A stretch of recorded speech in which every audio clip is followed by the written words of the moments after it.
آپ تو trend setter ہیں. آپ بتا رہے ہیں کہ جی 80 لاکھ کی شال پہن کے میرا بیٹا بارات پہ آیا ہے. کمال ہی کر دیا بھئی آپ نے. لیکن جو پورے ملک کو کھا کے چلا گیا, ایسا شیر جو نہ ہمارا گوشت کھا گیا, ہماری ہڈیاں کھا گیا, ہڈیوں میں سے گودا بھی کھا گیا, سب آپس میں لڑ رہے ہیں, جھگڑ رہے ہیں. کیا رسا کشی ہے جی؟ عمران خان کو نہیں آنے دینا. کیوں جی؟ عمران خان نے آپ کا کیا بگاڑا ہے؟ اس نے آ کے حساب کتاب کرنا شروع کر دیا تھا. یہاں پہ ہمارے نا اقتدار کا نشہ ہے, کرسی کا نشہ ہے. ان لوگوں کا وہ نشہ نہیں اتر رہا.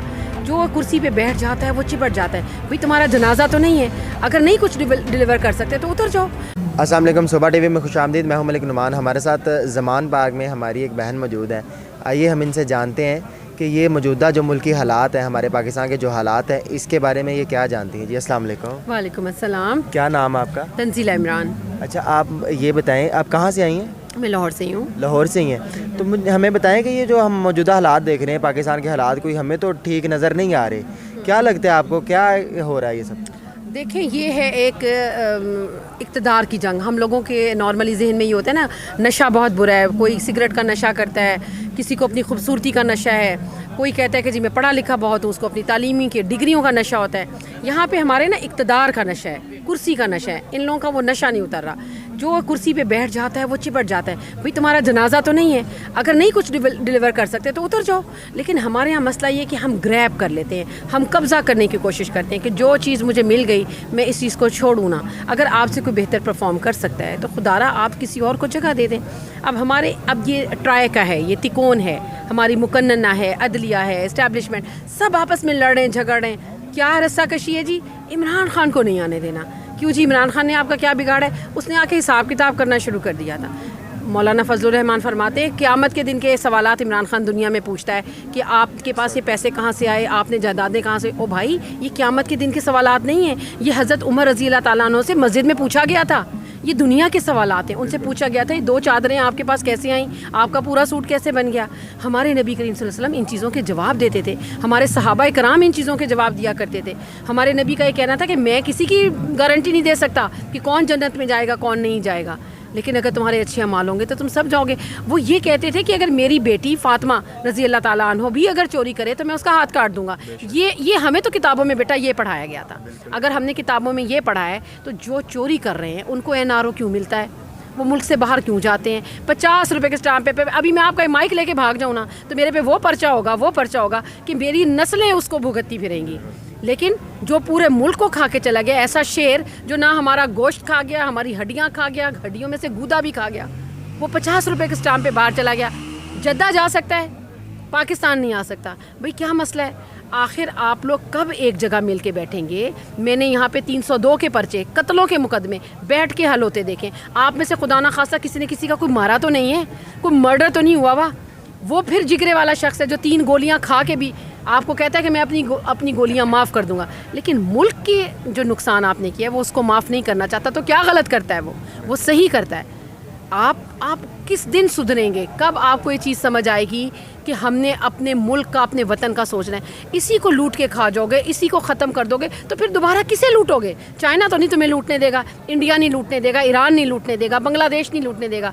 اللہ کے بندو, تھوڑا کھا لو لیکن کم از کم اس ملک کو بچنے دو, ہمیں ہماری نسلوں کو بچنے دو. میری زندگی جتنی بھی آگے, میں نے ایک اپنی عمر گزار لی ہے. مجھے اب صرف بیٹا یہ ٹینشن ہے کہ میرے بچوں کی آئندہ آنے والی عمر کیسے گزرے گی اس ملک میں. کیا وہ سیف ہیں؟ کیا آپ سیف ہو؟ یہاں پتہ ہی نہیں چلتا. آپ نے بھی میرا انٹرویو کیا, صبح آپ غائب ہو جائیں گے. اب ڈھونڈتے پھرو, نہ وہ پولیس کے پاس ہے بچہ, نہ وہ FIA کے پاس ہے بچہ, نہ وہ سائبر کرائم والوں کے پاس ہے. مطلب اچھا اب آپ کو لاہور سے پکڑا, آپ برآمد ہو رہے ہیں کوئٹہ سے آپ برآمد ہو گئے, پتہ چلا آپ کا کراچی میں بھی ایک پرچہ ہو گیا. اچھا پرچے کیے کس نے؟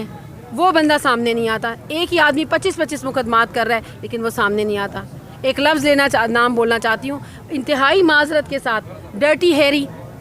پورے پاکستان میں مردم شماری ہوگی بیٹا, ساری لسٹیں چیک کر لو, ڈرٹی ہیری نام کا ایک بندہ بھی نہیں ہے. اس نام کو بولنے پہ کس کو اٹھا لیا کہ جی اس کی انسلٹ ہوئی ہے؟ یہ کون ہے آدمی؟ بھئی مجھے بھی بتاؤ, میں ایک ہاؤس وائف ہوں, مجھے تو نہیں پتا کس کی دم پہ پاؤں آتا ہے, کون پریشان ہو جاتا ہے. اللہ کا واسطہ ہے مل کے بیٹھو, اس ملک کا سوچو, بس کر دو. میرا خیال ہے جتنا آپ لوگوں نے کما لیا ہے نا, آپ کی 7 نسلیں آرام سے کھا پی سکتی ہیں. تو فکر تو مجھے اور آپ کو ہونی چاہیے کہ ہم نے کہاں سے کھانا ہے. تو خدا کا واسطہ ہے اب بس کر دیں, مل کے بیٹھیں میرے ملک کے لیے, میرے ملک کے بچوں کے مستقبل کے لیے. مل کے بیٹھنے کے لیے تو خان صاحب بھی تیار نہیں ہیں, وہ بھی یہی کہتے ہیں کہ میں ان چوروں کے ساتھ نہیں بیٹھ سکتا, نہیں بیٹھوں گا. تو کیا آپ کہہ رہی ہیں مل کے بیٹھیں؟ آپ کے سوال میں ہی آپ کا جواب ہے. چوروں کے ساتھ کون بیٹھتا ہے؟ اگر میں ایس ایچ او کو جا کے کہوں کہ یہ چور ہے, آپ اس کے ساتھ بیٹھ کے مکا کر لو, تو ایس ایچ او کیا کہے گا کہ بی بی میرا تو کام ہی یہ ہے کہ اس کی تفتیش کرنا اور اس سے مال مسروقہ برآمد کرنا. تو وہ کیوں بیٹھے گا چوروں کے ساتھ؟ عمران خان چوروں کے ساتھ نہیں بیٹھے گا. ہاں وہ قوتیں جن کا یہ کام ہے چوروں کو سزا دینا, میرا اشارہ عدلیہ کی طرف ہے, ان کو چاہیے. بیٹھنے سے مراد ان کی طرف ہے, میرا مل کے بیٹھنے سے مراد یہ کہ ہر پارٹی میں برے لوگ نہیں ہیں, کچھ اچھے لوگ بھی ہیں. آپ ان میں سے کچھ اچھے لوگوں کو چنیں, آپ بیٹھیں اور مل جل کے اس ملک کا سوچیں, اس ملک کا سوچیں. اگر آپ نے نیب کے قوانین سے سارے سب کو ہی آپ نے وہ گنگا دھلا دی, سب کے گناہ ہی معاف کر دیے, کسی کے اوپر کچھ رہا ہی نہیں. جن کی لندن کیا پاکستان میں بھی جائیداد نہیں تھی, ان کے بچے کی شادی دے کے میری تو آنکھیں پھٹی کی پھٹی رہ گئیں. میں نے بھی اپنے بیٹے کی شادی کرنی ہے, اتنے پیسے کہاں سے لائیں؟ آپ تو ٹرینڈ سیٹر ہیں. آپ بتا رہے ہیں کہ جی 80 لاکھ کی شال پہن کے میرا بیٹا بارات پہ آیا ہے. کمال ہی کر دیا بھئی آپ نے. میں نے خواتین کی اتنی مہنگی شالیں سنی تھی, یہاں بچوں کی بھی, لڑکوں کی بھی اتنی مہنگی شالیں. سونے کی تاروں کا کام ہوا ہے. کہاں سے آتا ہے یہ سب کچھ؟ کہاں سے کمایا آپ نے؟ آپ کی تو کہیں جائیداد ہی نہیں ہے. تو میرا اور میرے بچوں کا اور یہاں کے عام عوام کا ٹیکس کا پیسہ آپ کھا گئے ہیں نا, تو کون حساب دے گا؟ تو وہ چوروں کے ساتھ نہیں بیٹھے گا. لیکن یہ عدالت کا کام ہے, یہ عدلیہ کا کام ہے ان چوروں کو سزا دے. وہ والیوم 10 کھولے, ان کے حساب کتاب سامنے لائے, تاکہ پتہ چلے کہ کون کتنے پانی میں ہے. اچھا, خان صاحب کہتے ہیں ہر مسئلے کا حل جو ہے نا وہ صرف الیکشن ہی ہے. کیا آپ کو بھی لگتا ہے کہ اگر الیکشن ہو جائیں گے تو یہ مسائل حل ہو جائیں گے؟ بالکل. اس وقت ہر مسئلے کا حل الیکشن ہے, کیونکہ جب آپ الیکشن کرواتے ہیں بیٹا, تو الیکشنز میں پتہ چلتا ہے کہ آپ نے ووٹ جس کو ڈالا ہے وہ آدمی آپ کا پسندیدہ ہے, یا آپ سمجھتے ہیں کہ یہ شخص جو ہے یہ میرے ملک کی باغ دوڑ, میرے حلقے کی باغ دوڑ اچھے طریقے سے سنبھال سکتا ہے. تو جب وہ شخص آپ سامنے آتا ہے تو وہ مل کے کولیکٹیو گورنمنٹ بناتے ہیں, تو پھر یہ مسائل حل ہونے کی طرف جاتے ہیں. پھر آپ کی گلیاں پکی ہوتی ہیں, آپ کی اسٹریٹ لائٹس لگتی ہیں, بچوں کو روزگار ملتا ہے, آپ کی فیکٹریاں چل پڑتی ہیں, اور آپ دنیا میں ایک اچھے اعلیٰ عزت دار قوم کے طور پہ جانے جاتے ہیں. لیکن آپ الیکشن ہی نہیں کراتے, اور آپ اس دھونس میں رہتے کہ جی ہمیں لیول پلینگ فیلڈ ملے گی تو پھر ہی ہم الیکشن کرائیں گے. تو چلے آئیں ہم لیول پلینگ فیلڈ دے دیتے ہیں. عمران خان کی ٹانگ میں 3 گولیاں لگی ہیں, کون کھائے گا آپ کی طرف سے 3 گولیاں ٹانگ میں؟ کسی کا نام آپ دے دیں, آپ کسی کا نام دے دیں تاکہ لیول پلینگ فیلڈ ہو جائے. ہاں, عمران خان نے بنی گالا سے لے کر اپنی گاڑی, ایک ایک چیز کے ایسٹس ڈکلیئر کر دیے, ایک ایک رسید اور پرچی دی ہے. آپ بھی اپنے ایون فیلڈ فلیٹس کے, لندن کے, پاکستان کے تمام پراپرٹیز کے تمام دستاویزات دے دیں تاکہ لیول پلینگ فیلڈ ہو جائے. تو بیٹے یہ جو چیزیں نا, جب تک دماغوں سے فرونیت نہیں نہ جائے گی کہ ہم حکمران خاندان, اور بی بی کہاں کہ تم حکمران خاندان, تمہارے ابا انڈیا سے کہاں سے آئے تھے, میں زیادہ ڈیٹیلز میں نہیں جانا چاہتی, لیکن بس کر دیں.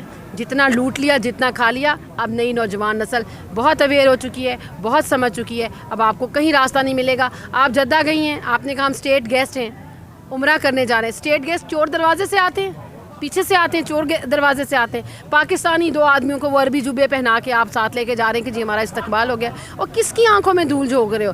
بچے کے ہاتھ میں موبائل ہے, لیپ ٹاپ ہے, یوں باتے ہیں, 1 منٹ میں بچے کھول کے سامنے رکھ دیتے ہیں.